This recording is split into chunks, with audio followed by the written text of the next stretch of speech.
Assalamualaikum warahmatullahi wabarakatuh.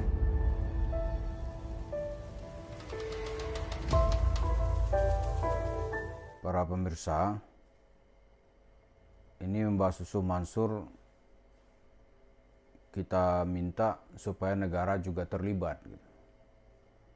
Apa alasan negara mesti terlibat? Di dalam pembukaan Undang-Undang Dasar 1945 ada satu diktum di paragraf keempat yang berbunyi, salah satu tugas negara itu adalah mencerdaskan kehidupan bangsa dan ikut melaksanakan ketertiban dunia yang berdasarkan kemerdekaan, perdamaian abadi, dan keadilan sosial. Jadi mencerdaskan kehidupan bangsa. Maka segala upaya yang mengarah kepada pembodohan anak bangsa ini harus dihentikan. Nah, kita lihat untuk mencapai mencerdaskan kehidupan bangsa itu menjadi bangsa yang cerdas, maka amanat konstitusi kita itu telah menentukan bahwa 20% dari APBN kita akan digunakan untuk mencerdaskan kehidupan bangsa. Artinya akan digunakan untuk biaya pendidikan. Karena itu kita lihat dari masa ke masa, misalnya pemberantasan buta huruf. Sekarang itu ada kewajiban belajar 9 tahun di seluruh wilayah Indonesia. Pemerintah mengeluarkan dana agar setiap anak negeri ini minimal tamat SMP. Itu wajib. Kalau sebelum-sebelumnya mungkin masih ada yang tamat SD. Untuk di DKI kita lihat itu minimal tamat SMTA. Artinya 12 tahun usia pendidikannya tidak boleh diganggu dan dia mesti tamat. In all cost, negara terlibat supaya bangsa ini sanggup menghadapi masa depan dengan bekal kecerdasan. Nah, agama, dalam hal ini agama Islam, itu juga harus menampilkan dirinya bahwa Islam ini adalah agama yang mengajak orang untuk cerdas, bukan mengajak orang untuk menjadi manusia bahlul, bukan mengajak orang menjadi manusia tolol gitu. Karena itu semua prasyarat-prasyarat itu harus diajarkan oleh muballigh Islam supaya umat Islam ini makin hari makin cerdas. Nah, tiba-tiba datang ini seorang yang sangat kemaruk duit, itu dia elaborasi, dia manipulasi supaya masyarakat ini terbuai, padahal itu yang diajarkan adalah nilai-nilai kebodohan gitu. Itu sekarang yang terus ditampilkan oleh Yusuf Mansur. Nah, karena mengancam kehidupan bersama, ajaran-ajaran yang dibawa oleh Yusuf Mansur itu disepakati oleh muballigh itu mengajak orang kepada kebodohan.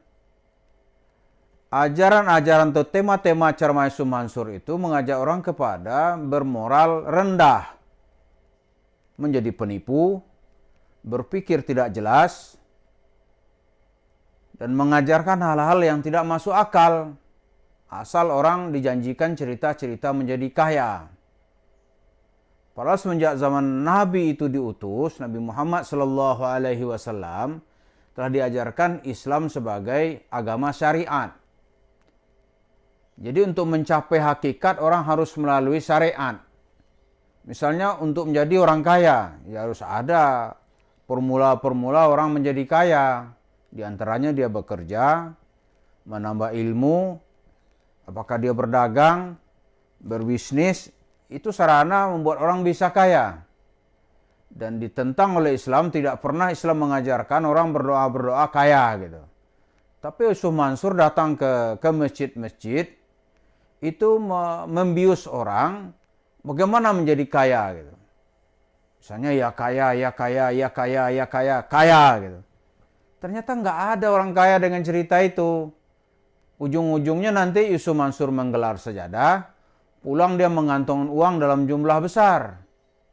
Dia hampir dapat dipastikan hari ini tidak ada satu orang pun muballigh, ustadz, tokoh agama yang melebihi kekayaannya daripada Yusuf Mansur. Jangankan melebihi, menyamai saja tidak gitu. Begitu Yusuf Mansur dengan sadisnya meraup uang dari masjid-masjid mengatasnamakan agama. Nah, di sini kita minta sebuah tindakan yang tidak mencerdaskan ini, negara harus turun tangan, tidak boleh membiarkan gitu. Karena institusi-institusi lain tidak punya perangkat hukum. Kita berharap ini sebuah tindakan yang tidak mencerdaskan, bahkan dakwah-dakwah Yusuf Mansur itu sebuah tindakan yang membodohkan. Seperti sering kita ulas, ceramah-ceramah Yusuf Mansur itu telah membuat manusia-manusia menjadi bermoral rendah dengan tameng-tameng salawat. Nanti datang ke mall, ambil, tunjuk, ambil, pergi, salawatin. Itu kan seperti kita bilang tuh tidak ubahnya manusia menjadi maling. Nah, ini jelas ajaran agama yang tidak boleh berkembang gitu. Atau ajaran ini yang mengatasnamakan agama tidak boleh berkembang. Yang bisa menstopnya adalah negara. MUI tidak mungkin bisa diharapkan atau punya kekuatan hukum untuk menstop. Paling tinggi, lembaga ini hanya bisa memberikan rekomendasi supaya tema-tema ceramah Yusuf Mansur ini tidak diterima oleh masyarakat. Mubalih-mubalih lain, termasuk kita di channel ini nggak bisa, kita tidak punya perangkat hukum. Yang punya perangkat hukum itu adalah negara. Sama juga ya, bagaimana negara berprinsip misalnya penjajahan di atas dunia harus dihentikan atau harus ditiadakan. Itu kebijakan luar negeri kita, misalnya yang kita anggap penjajah itu Israel misalnya. Kebijakan luar negeri Indonesia sampai hari ini tidak menjalin hubungan diplomatik dengan Israel. Kenapa? Karena Israel dianggap melakukan tindakan penjajahan. Nah, ini salah satu amanat di dalam Mukadimah Undang-Undang Dasar 1945. Hal yang sama juga ada diktum mencerdaskan kehidupan bangsa. Jadi sekali lagi kita minta negara untuk terlibat menghentikan dakwah-dakwah atau tindakan memanipulasi uang jemaah yang dilakukan oleh Yusuf Mansur. Ya, jadi dalam channel ini kita meminta supaya negara itu ikut turun tangan membantu menghentikan upaya-upaya yang merusak ke arah mencerdaskan kehidupan bangsa. Nah, kalau penjajahnya di atas dunia, Indonesia sanggup mengeluarkan dana bermiliar-miliar, bahkan sanggup untuk menghadapi tindakan apapun gitu. Kenapa? Karena Indonesia menganggap seperti misalnya Israel itu melakukan penjajahan di bumi Palestina. Semenjak usia Republik ini belum pernah Indonesia berniat untuk menjalin hubungan diplomatik dengan Israel. Itu prinsip konstitusi gitu. Nah, bagaimana di dalam negeri? Di dalam negeri ya sama saja. Untuk mencerdaskan kehidupan bangsa, negara mengeluarkan uang yang sangat banyak. Kalau realisasinya disebut tadi 20% dari APBN, kalau APBN kita itu ada 2.000 triliun gitu. 2.000 triliun berarti 400 triliun akan digunakan untuk mencerdaskan kehidupan bangsa. Untuk biaya pendidikan. Coba lihat, sampai ke desa-desa, sampai ke pelosok-pelosok, pemerintah membangun sekolah. Membangun fasilitas-fasilitas yang berhubungan dengan pencerdaskan kehidupan bangsa. Nah, hal yang sama yang merusak, yang mencerdaskan kehidupan bangsa seperti yang dilakukan oleh Yusuf Mansur ini, mestinya negara juga sudah harus mencegah. Tidak bisa pemerintah tidak mau, itu kan urusan internal umat Islam. Tidak. Memang dia berceramah di masjid, berceramah di musala, atau punya di tempat-tempat tertentu. Karena agen-agennya memfasilitasi. Tapi yang dirugikan adalah semua masyarakat. Kita lihat tuh kalung orang seperti dirampas. Investasi orang menjerit-menjerit gitu. Cerita-cerita dia adalah cerita-cerita yang tidak masuk akal. Yang tidak mungkin bisa dilaksanakan. Cerita-cerita dia cerita-cerita fiktif dengan tujuan untuk mendapatkan uang.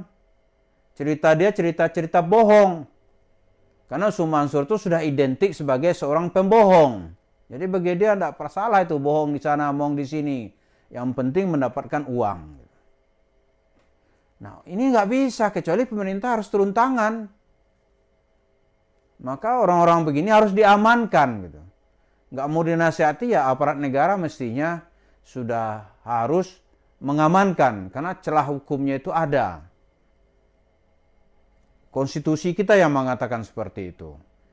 Jadi di bulan puasa ini semoga biar puasa bisa berjalan dengan baik. Ya Su Mansur ini harus dicegah oleh negara untuk tidak lagi melakukan tindakan-tindakan yang merugikan masyarakat. Jadi kita minta keterlibatan negara gitu, atas nama Undang-Undang Dasar 1945. Terima kasih.